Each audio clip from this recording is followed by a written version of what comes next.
Bismillahirrahmanirrahim. Assalamualaikum warahmatullahi ta'ala wabarakatuh. Ma'a Ustazah Maisura lil Madda As-Siratun Nabawiyah.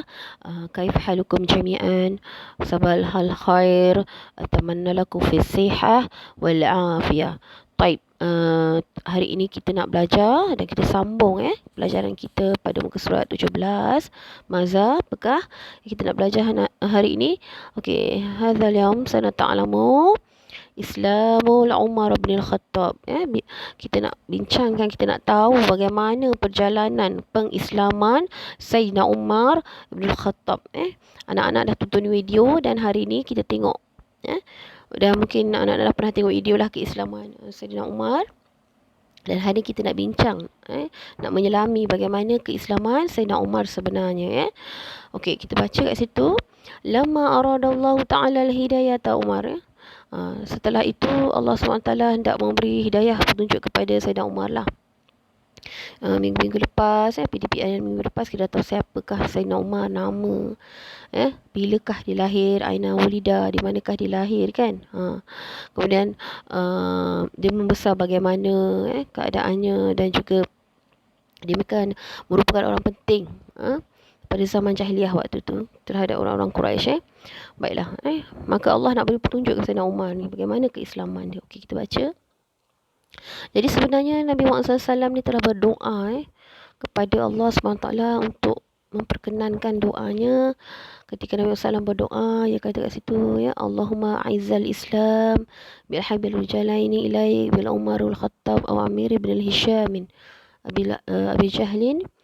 Sebenarnya Nabi Muhammad SAW berdoa, ya Allah, minta pilihan lah, ya kan.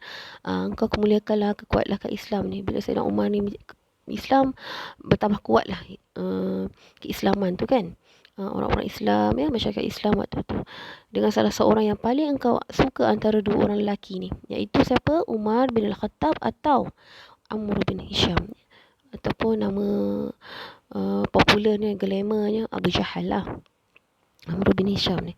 Jadi Nabi Muhammad SAW ni minta pada Allah supaya Islamkanlah salah seorang daripada mereka ni yang Allah suka, yang Allah rasa, bukan Allah rasa, maksudnya Allah rasa, yang Allah suka, Islamkan antara dua orang ni untuk memperkukuhkan lagi masyarakat Islam, agama Islam pada waktu itu. Jadi fakana Nabi SAW ahabba Umar bin Umar. Tapi dia kata kat sini Nabi Muhammad SAW lebih suka kepada Sayyidina Umar lah kalau masuk Islam. Antara dua ni, sama Abu Jahal dengan Sayyidina Umar, Nabi Muhammad SAW memilih Umar, Umar bin Al-Khattab. Jadi maka fa aslama fi sanati sadidati bil ba'sati Nabi sallallahu alaihi wasallam. Jadi bilakah mata, kalau kita mata bila aslam fi Sayyidina Umar, iaitu pada fa aslama fi sanati sadisa fil ba'sati Nabi sallallahu alaihi wasallam. Maka telah Islam Sayyidina Umar pada tahun ke-6 kenabian. Tahun ke-6 ni pentinglah kalau dia tanya bila mata aslamu Sayyidina Umar. Jadi antum boleh jawab fi sanati sadisati fil ba'si Nabi sallallahu alaihi wasallam, iaitu tahun ke-6 kenabian. Nabi dah daftar menjadi Nabi, dilantik menjadi seorang Nabi lah waktu tu. Okey, yang kedua kita baca. Kana Nabi sallallahu alaihi wasallam wal muslimun yajharuna salatihim wa ta'alimil Islam ba'dal Islamil Umar. Apa dia kata kat situ? Bila Sayyidina Umar dah masuk Islam, Nabi SAW dan orang Islam, saya terang-terang lah, mereka ni makin berani. Nabi SAW dan orang Islam makin terang-terang nampakkan mereka tu sebenarnya lah ada orang Islam, solat terang-terang, belajar Islam, mendidik cara hidup Islam setelah keislaman Sayyidina Umar ni. Sebab Sayyidina Umar ni dia memang setelah dia masuk Islam, awak dah tengok video tu kan. Tu contoh lah, video tu adalah satu contoh cerita lah, kisah Sayyidina Umar bagaimana dia masuk Islam ni, dia mendengar ayat-ayat Al-Quran tadi. Kemudian apa yang berlaku? Jadi orang Islam ni lebih berani sebab dia rasa Umar ni macam perisai, dia mempertahankan mereka kalau mereka menghadapi kesukaran. Salisan, laqad kana Islamul Umarul Fathan aw nasran kabira li da'waha. Jadi dia kata kat sini, adapun keislaman Sayyidina Umar ni adalah pembukaan, adalah permulaan pertolongan yang sangat besar lah bagi dakwah Nabi, ya. Orang-orang Islam ketika itu, masyarakat Islam ketika itu, dan satu berita menggentarkan puak Quraisy. Sebab Umar ni sangat tegas kan, kita tahu dia tegas, berani. Bila Islamnya Sayyidina Umar ni, orang-orang kafir mungkin bertambah, orang-orang Quraisy ni yang kafir takutlah dengan keislaman. Maksudnya bertambah kuatlah Islam waktu tu. Dia tak berani dah nak usik-usik orang-orang Islam, nak usik Nabi kan. Sebab Sayyidina Umar ni memang terkenal dengan ketegasan dia. Lepas tu kita tahu Sayyidina Umar ni adalah merupakan orang tengah, orang penting di kalangan orang Quraisy waktu itu. Kemudian kita baca yang keempat, walaqad kana al-Islamu al-umara fathan.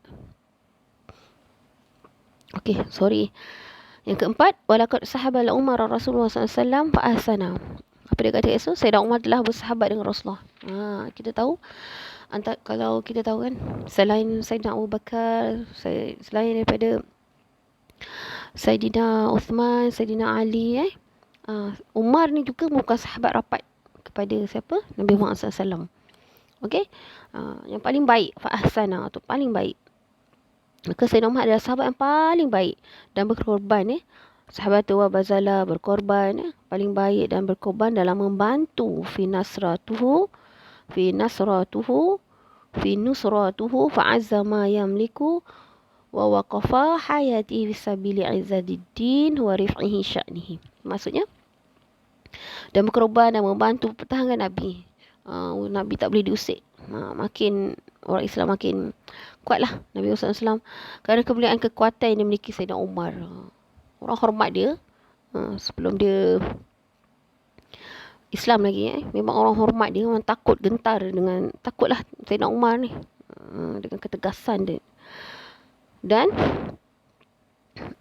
apa yang dia miliki, dan bangkit dan kehidupannya ke jalan Allah SWT untuk kemuliaan agama dan keunggulan, keagungan dan juga keadaannya. Apa juga keadaannya?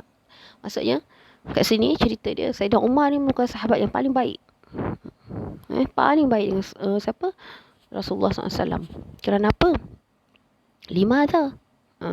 Kerana dia telah banyak berkorban, membantu Nabi, mempertahankan Nabi. Jadi bila Sayyidina Umar masuk Islam, makin kuatlah Islam tu. Jadi banyak apa yang berlaku pada Nabi, Sayyidina Umar yang mempertahankan. Bila Sayyidina Umar mempertahankan, orang-orang di keliling dia, orang Quraisy ni ada setakut. Dah setakut nak mengancam Islam tu sendiri. Seterusnya. Walaqad kana al-Umar fil Madinah. Sayyidina Umar ni semasa di Madinah, hijrah lah dari Mekah ke Madinah, ba'dal hijrah, selepas hijrah, syadidan, dia sangat tegas atau lebih menitik beratkan, sangat menitik beratkan, tegas orangnya, yang menentang alal mukhalifina, yang menentang atau membantah, yang melawan-lawan ni, suka melawan-lawan ni, tak puas hati itu, tak puas hati ni semasa di Madinah. Orang-orang di situ, khususnya siapa? Orang munafik. Siapa orang munafik tu? Orang yang berpura-pura kan, di kalangan mereka. Ada ciri-ciri munafik kan, ada 4 ciri-ciri orang munafik dalam Islam, yang Islam bincangkan. Yang pertama, bila dia bercakap, dia berbohong kan. Apabila dibagi amanah, dia mengingkari kan. Lagi apa? Apabila dia bercakap, dia berbohong. Apabila dia bagi amanah, dia ingkari. Apabila berjanji, dia mungkiri. Itu sifat-sifat orang munafik tu. Yang keempat, apabila dia bercakap berhujah, berhujah ataupun berdebat, dia jadi batu api. Orang batu api itu ialah orang munafik lah. Itu ciri-ciri yang Nabi bagi tahu kat kita. Jadi orang munafik dia suka berpura-pura. Lisannya dia cakap jadi Islam, dalam hati tak. Ataupun dia suruh orang buat baik, dia tak buat baik. Itu pun orang munafik tu. Itu antara contoh-contoh lah orang-orang munafik. Jadi orang munafik ni kita boleh baca dalam sirah ni, terjadi dalam peperangan pun ada kan. Perang-perang, ada satu peperangan tu saya tak ingat. Tapi dia mengisahkan orang munafik ni di tengah jalan nak pergi berperang tu dia patah balik. Itu contoh orang munafik. Okey, kita seterusnya baca yang ke-6. Innal umara kana yuraqibu harakati hatta iza ra'a fi ahadihim su'aniyatin lazamahu wa arafahu maqamun Nabi sallallahu alaihi wasallam. Sesungguhnya Sayyidina Umar ni mengawasi gerakan orang-orang munafik ni. Dia mawas dah. Hingga apabila dia lihat pada salah seorang mereka ni sentiasa ada niat jahat dan beritahunya ke di tempat Nabi. Maksudnya dia akan lapor kepada Nabi. Dia sentiasa melihat orang-orang munafik ni bagus. Kita tak kawal orang munafik zaman sekarang ni. Zaman akhir zaman ni ramai orang munafik. Betul. Kita nampak tu. Tapi kita tak boleh cakap kau ni munafik. Tak boleh. Kita perhatikan sikap-sikap mereka ni. Adakah macam kita ni. Kita pun sendiri kena check. Adakah aku ni seorang munafik? Aku suruh orang buat baik. Aku buat baik tak? Lidah ni bercakap beriman dalam hati tak beriman, perbuatan tak beriman. Tu munafik lah tu. Tu ciri-ciri dia. Jadi Sayyidina Umar ni mengawasi je orang-orang munafik. Dia tak suka. Sebab apa nak jaga Islam tu? Biar syumul, biar lengkap, biar sempurna Islam tu. Tak ada unsur-unsur atau perkara-perkara yang tak elok dalam Islam. Dia perhati je. Apa yang dakwah Nabi sama tak macam mereka buat. Jadi dia mengawasi. Kalau dia nampak mereka ni ada macam orang munafik, ciri-ciri orang munafik, lepas tu dia tengok ada tak niat jahat mereka ni, dia sampaikan kepada Nabi Muhammad SAW sebagai pelapor lah, beritahu Nabi Muhammad SAW. Okey, seterusnya. Syahida Umar ma'a Rasulullah SAW kathiran min ghazawatuhu minha Uhudun wa Hunain. Sayyidina Umar ni merupakan juga yang sama-sama menyaksikan, turut serta lah. Yang maksud menghadir turut serta. Syahidah tu maksudnya turut serta. Banyak siri perperangan antaranya perang Uhud dan perang Hunain. Umar ni berani. Sayyidina Hamzah, kita baca bincang dalam sejarah ni. Selepas Sayyidina Hamzah, Umar. Ketegasan. Bila Sayyidina Hamzah wafat, Umar lah. Sebab bila kita tahu dalam sirah ni, bila Umar ni bagi pandangan, dia ada tegas, keras sikit daripada dengan sahabat-sahabat Nabi yang lain. Kenapa? Kerana mempertahankan supaya kesyumulan kesucian Islam tu tidak dicemari dengan perkara-perkara jahat. Okey, itu. Antara perangnya ialah perang Uhud dan Hunain. Sayyidina Umar turut serta dalam peperangan ni. Kena tahu dua perang ni, contoh dua peperangan tu. Okey. Habis Okey, apa yang kita boleh dapat daripada cerita Sayyidina Umar ni? Nilai akhlak yang kita boleh ikut, sentiasalah mulazamatu syukri alal ni'matil iman wal Islam.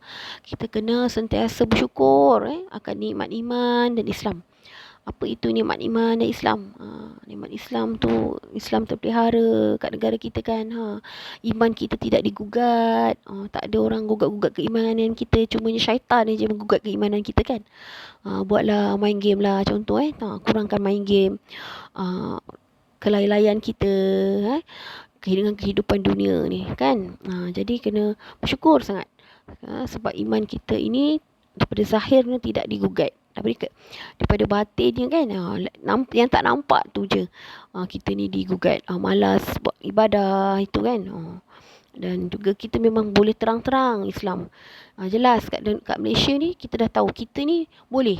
Awak orang Islam, ya saya orang Islam. Ada sebahagian negara ni tak boleh zahirkan Islam tu, tak boleh pakai tudung kan yang perempuan.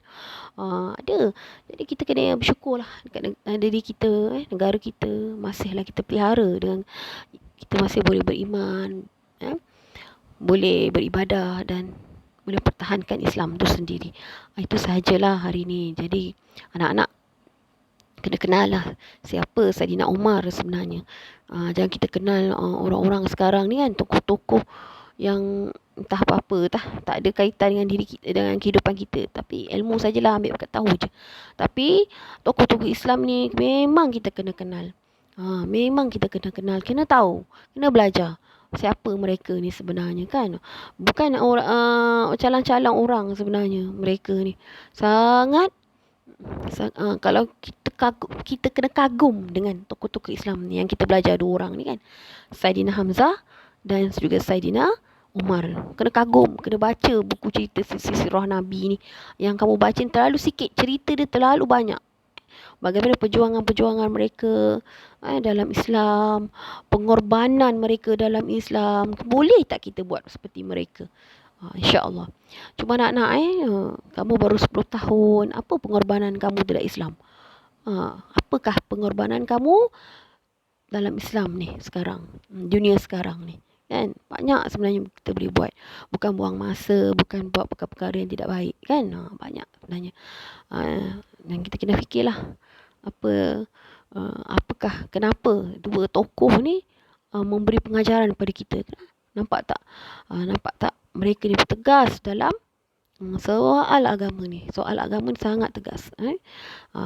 Nabi sangat, kalau Sayyidina Umar ni, Nabi sangat sayang kepada sahabat ni. Yang paling Nabi bersayang, semua Nabi sayang. Antaranya lah Sayyidina Umar